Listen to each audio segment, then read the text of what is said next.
Well, we hope that you're enjoying your 16th of June 2023 as we commemorate and remember the youth of 1976. You are watching Sports Buzz. It's a special broadcast right on Soweto TV.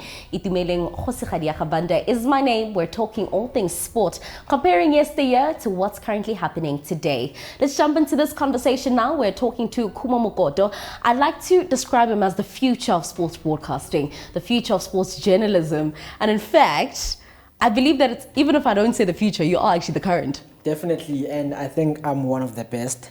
Love it. Yeah. Yeah. It's nice to have you here, by the way. And how are exams? Because Kabona, you have a school uniform. You're cheeky. No, I'm not. I'm just asking, you know. You're cheeky. But it's good. Exams are good. Deputy president, so. I see. Top student, top level. It suits you very well. Thank you. Let's talk about you. So sports has been around for a number of years, a long time. Sure. And it's 2023, post-apartheid. You decide to jump into sports journalism. Yeah. Why is that?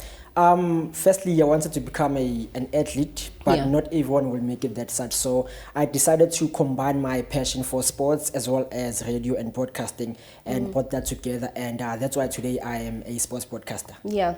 We see a lot of stories being told yesteryear, and we look at the stories that are currently being told now. Sure. It's only now actually where we see some female athletes telling their own stories, the likes of Thembi Kgatlana releasing a book. And we also have Serena Williams with her documentary, Naomi Osaka. Are our stories being told enough? I think in South Africa, we are starting to tell our stories. I think recently Coach Desiree Ellis released her book as well, you know, because it tells a story from Salt River in Cape Town, from those streets to becoming the player of Banyana Banyana, the captain as well as the coach. So I think surely now we are starting to tell our own stories, and it is inspiring to that young boy or young girl who lives in the township or in the villages as well, because if they see someone who they aspire to be like, telling their story, they see who no man, this person is from where I am. If they made it, I can also make it. Yeah. They call football the beautiful game, and it is indeed beautiful because it is something that is unexpected. Sure. A lot of emotions are in it, and it's something that's unpredictable. Definitely. You look at the generation that comes before us, your likes of Jabupula Wanawa Twenya, and the likes of Junior Kanye, how they were scouted and how they were found, raw talent in Kasi tournaments. And we look at today, now we have training camps, we have a system as to how things are going. Do you think that takes away from the South African way of finding pure talent? Look, I think there's two sides to this. Firstly, we can choose to stick to the South African way, but is the South African way helping us to compete with the teams internationally? I don't think it does, because if we will continue playing Go Mobung, Epukweni, I think it becomes different. But we refine it though, Khumo. I get it, but playing in the gravel and the grass is different. Yeah, okay, fair. If you're used to playing that side and then you have to play in the grass now, it becomes difficult for you to adjust. It's heavier that side, yeah. Exactly. So the guys that side, they're already used to it from a young age. So for us, I think we can stick to the Kasi side of things, but at the same time mix it with the modern way so that we can be able to compete internationally. World Cup. I mean, AFCON 1996, when last? I wasn't even born then. Are you not being a bit ambitious over the World Cup? We need another AFCON, because we won 96 AFCON and then we had to wait for Banyana to win the AFCON. Sure. Right? After how many years? Many years. Yeah. Right? That's a lifetime. Maybe let's wait to win another, if we can have a successive AFCON or successive World Cup qualification. I get you, but if Morocco was able to reach the semi-finals of a World Cup, I like that you say that. If Senegal can reach the group stages, I mean the knockout stages of World Cup, we can also do so if we fix our systems and mix our side of things as well as their side of things, so that we can succeed. I like it that you brought us there, right? Sure. Because you talk about Morocco, and I think they've become the mecca of football lovers when you look at the football space. A lot of cash injection has been put in. You look at football in North Africa and around Africa a lot, actually. It's politically affiliated. When it comes to South Africa, do you think the government is really invested in developing our sport?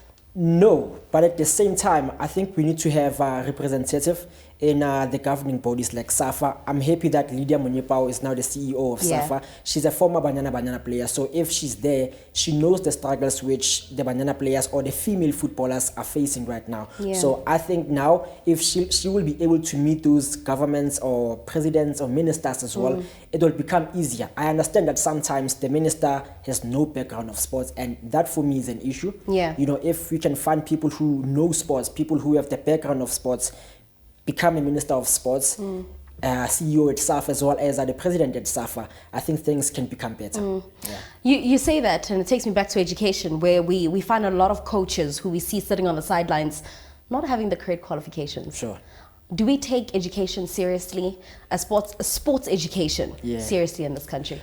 Well, education, firstly, I think when we say education, many people get scared and intimidated because they feel like I have to study, I have to do so many things. But if we can mix the fun part of things with education, I think education can become something which we aspire to get as well.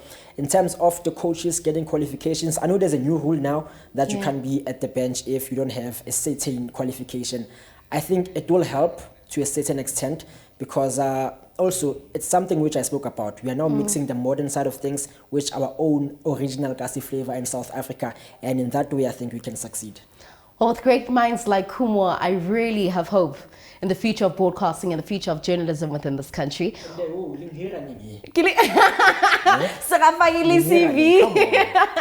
mean, I look nice. Khumo, I gotta get you out of here.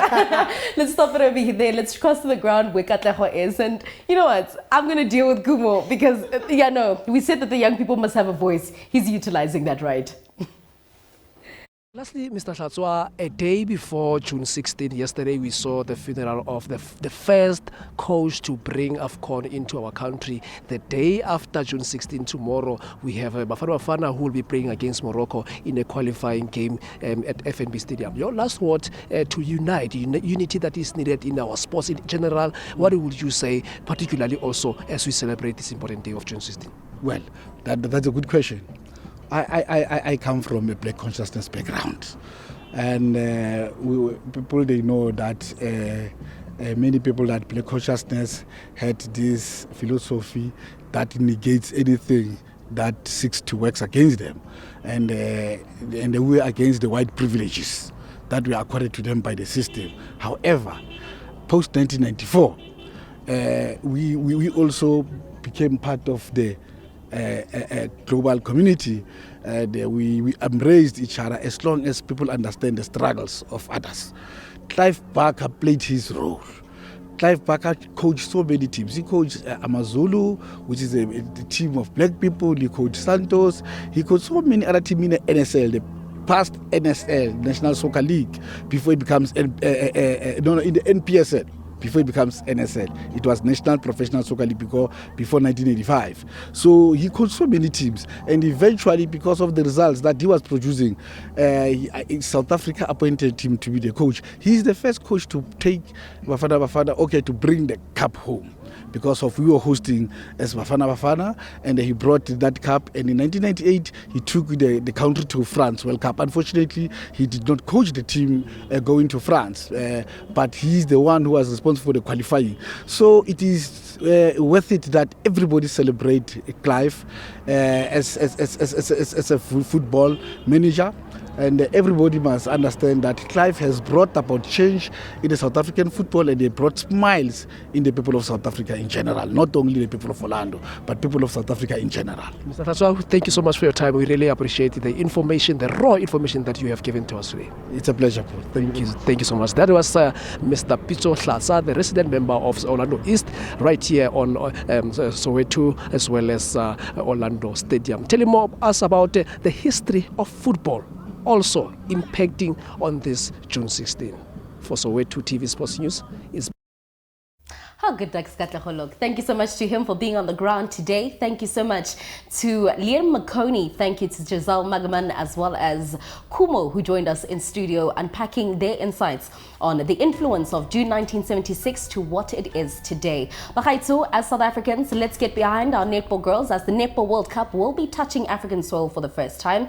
Let's also get behind Banyana as they'll be heading to Aotearoa, New Zealand, as well as Australia for the FIFA Women's World Cup later on in July. From myself, Itumeleng Khosikgadiagabanda, and the rest of the Soweto sports team, thank you so much for joining us. Enjoy the rest of your holiday.